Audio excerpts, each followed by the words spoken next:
Hay personas que, desde que llegan al mundo, cargan algo en la mirada que no se puede explicar, como si supieran algo que los demás aún no.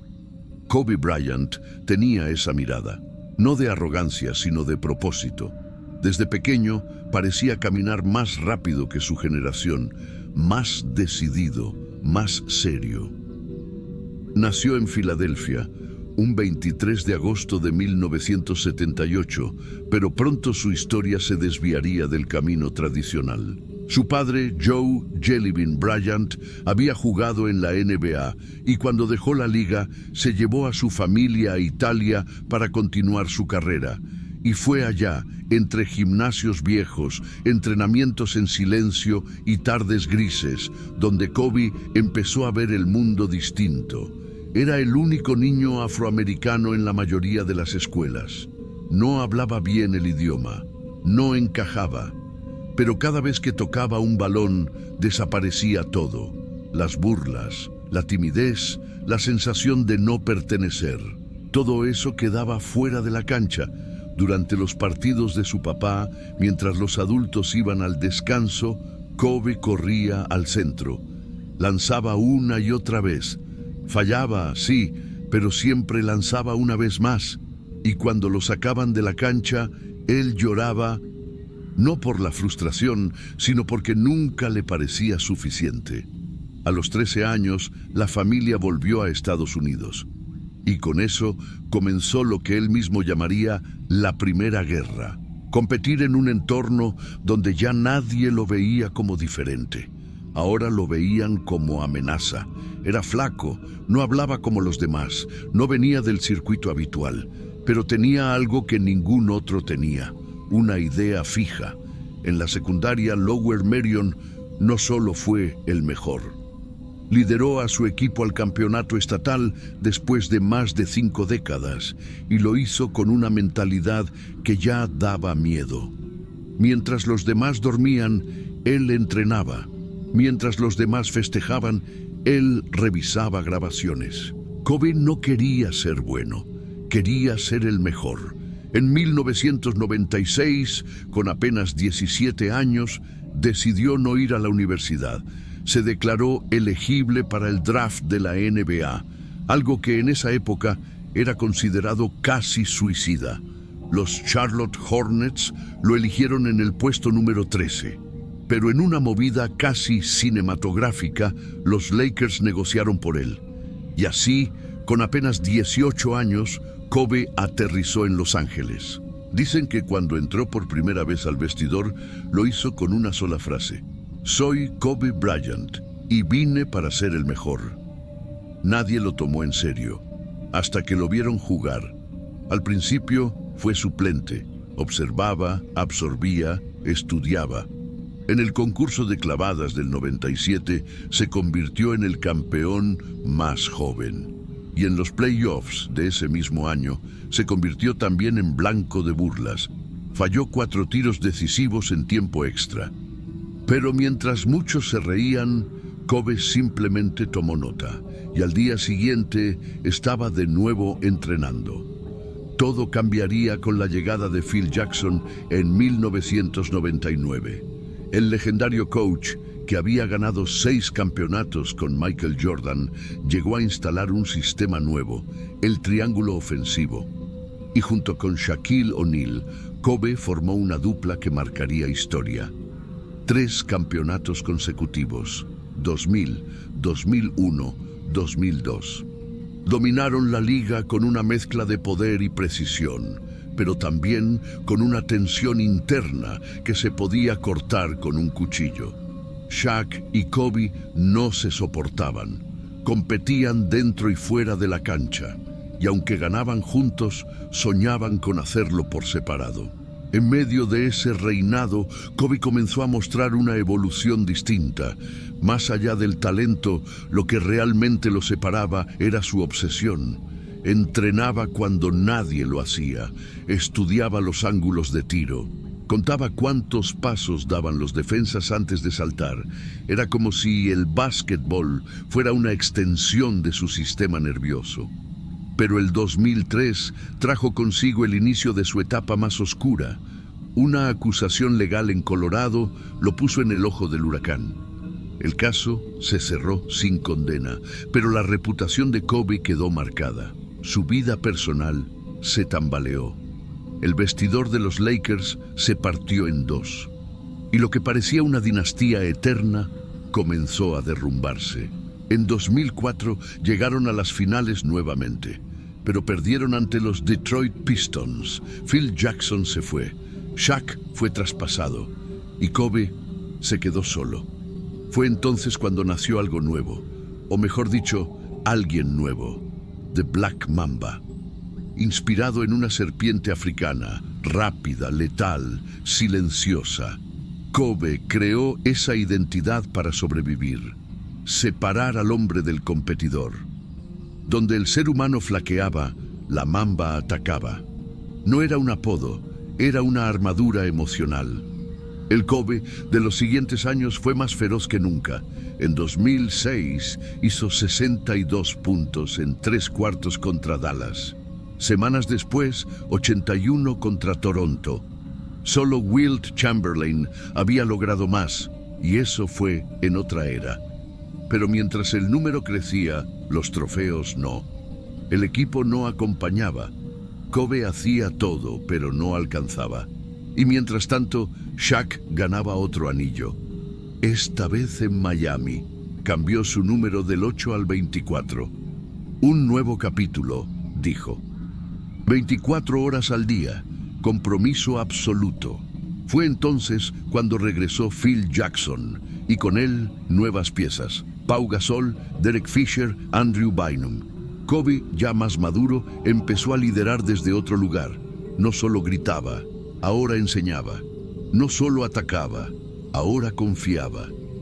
En 2008 fue nombrado MVP de la temporada regular, pero perdió las finales contra los Celtics. No gritó, no rompió nada, solo bajó la cabeza y comenzó a entrenar para volver. Durante los Juegos Olímpicos en Beijing, fue el líder espiritual del equipo de Estados Unidos. Todos los jugadores hablaban de él como si fuera un espectro. El primero en llegar, el último en irse, el que entrenaba mientras otros dormían. Ahí nació el mito fuera de la cancha. Kobe ya no era solo jugador, era símbolo. Después del oro olímpico en Beijing, Kobe regresó a la NBA convertido en un líder absoluto, tanto en la duela como en el vestidor. Ya no era el joven impulsivo que quería demostrarle algo al mundo. Era el Mamba, frío, letal, metódico. Y el mundo estaba por ver su versión más feroz. En 2009, con la llegada de Pau Gasol y un equipo más cohesionado, Kobe arrasó. Venció a los Nuggets en la final del oeste y aplastó a Orlando en las finales, llevándose el anillo sin la sombra de Shaquille O'Neal. Fue su venganza silenciosa, pero no se conformó.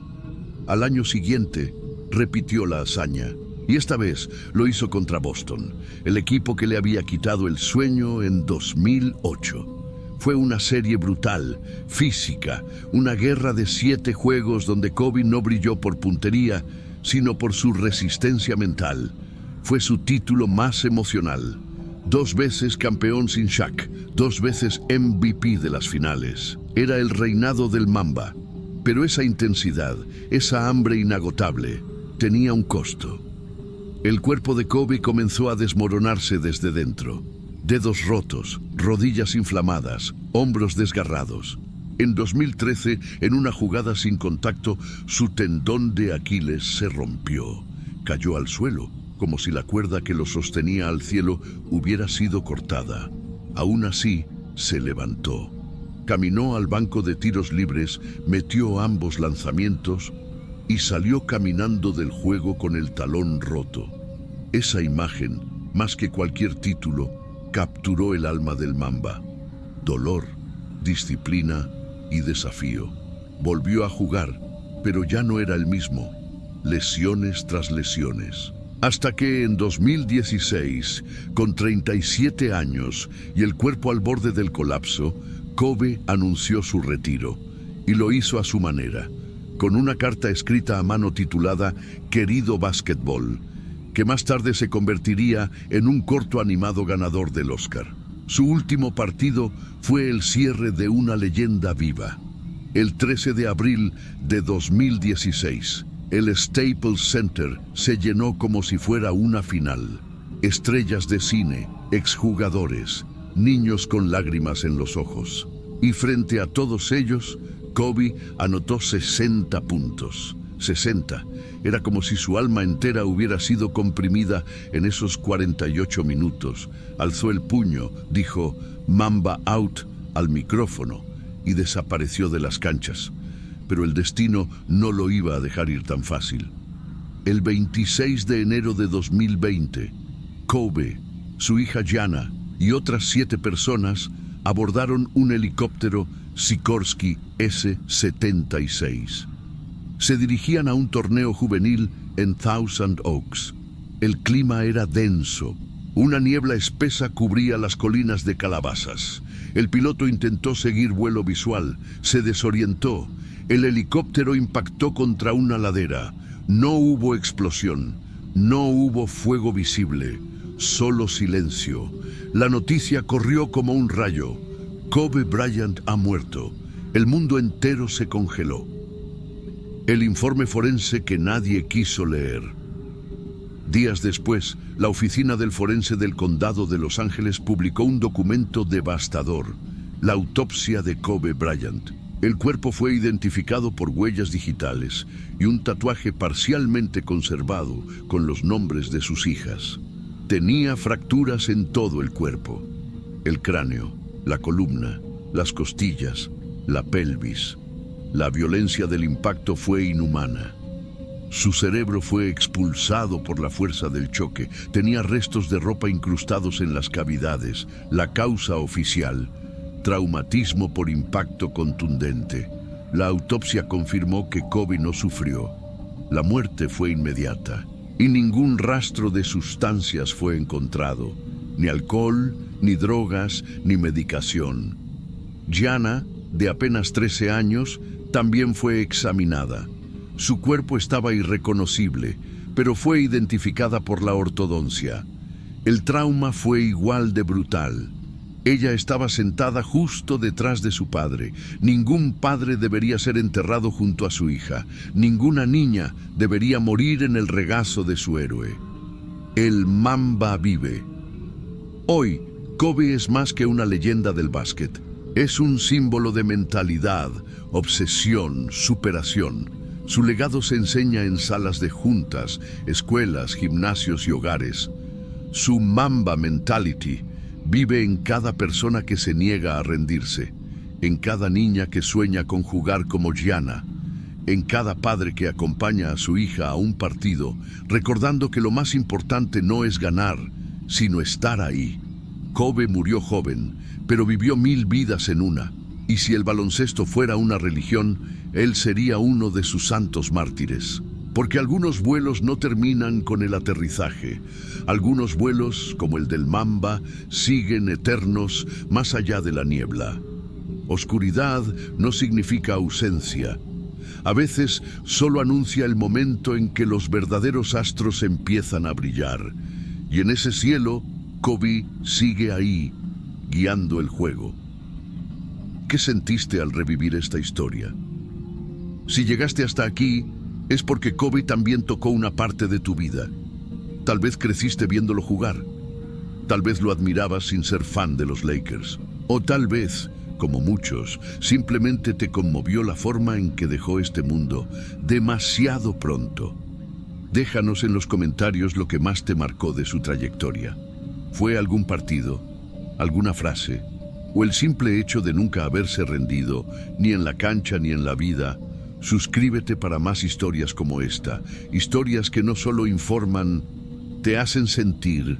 Activa la campanita para no perderte ninguno de nuestros próximos documentales. Y si quieres apoyar nuestro canal, compártelo con alguien que necesite recordar que, incluso cuando el cuerpo ya no da, la mentalidad Mamba sigue viva. Hoy, más que nunca, Kobe sigue inspirando. Y nosotros estamos aquí para contar esas historias que el tiempo no puede borrar.